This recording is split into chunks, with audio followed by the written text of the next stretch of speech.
Ebla 24,2026 oduu sibuu neetworkii yeroo kana isin biraan geenya. Miseensotni adda bilisummaa Oromoo hidhamaa jiraachuun dhaga'ame. Yeroo mootummaan biyya bulchaan jira ofiin jedhu keessattuu filannoo dimokiraataa haqa qabeessaa fi hunda hirmaachise geggeessuuf haala mijatutu jira jechuun karaa miidiyaalee isaa tamsaasaa jirutti caasaan isaa sadarkaa gadii jiran miseensotni adda bilisummaa Oromoo hidhamaa jiraachuun dhaga'ame.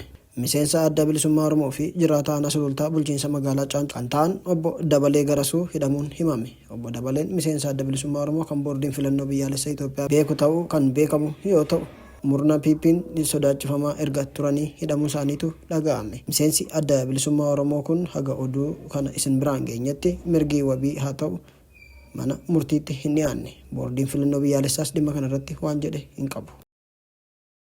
Oduu itti aanuun boordiin filannoo raawwachiiftoota filannoo fi buufataalee filannoo irratti tarkaanfii fudhachuun dhaga'ame. Buufataalee filannoo biyyaalessaa waliigala torbaffaaf galmeessaa raawwachuuf banaman keessaa 22 gochaa seeraan alaa keessatti hirmaataniiru jedhee akka cufaman murteessuu beeksise. Buufataaleen sunneen kan cufaman sababa namoota wal fakkaataa buufataalee garaagaraa keessatti mallattoo tokkoon akka galmeeffaman taasisaniin akka ta'e boordichi ibseera.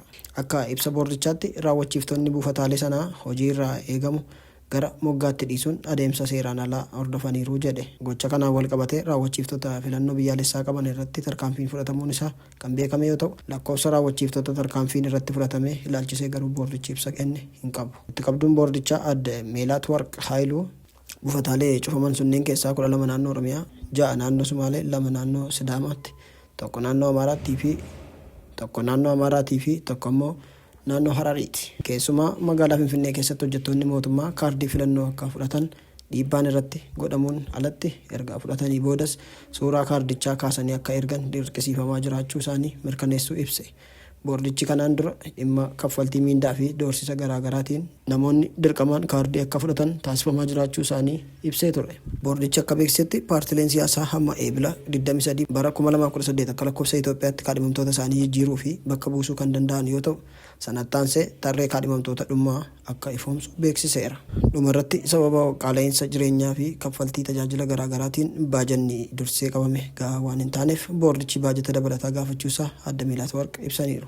Boordichi hagammaatti raawwachiiftoota filannoo 76 ol ta'aniif akka kaffaltii biliyoona tokko ol raawwachuusaa fi paartilee siyaasaatiif ammoo deeggarsa kitila 81 ol taasisuusaa addeessaniiru.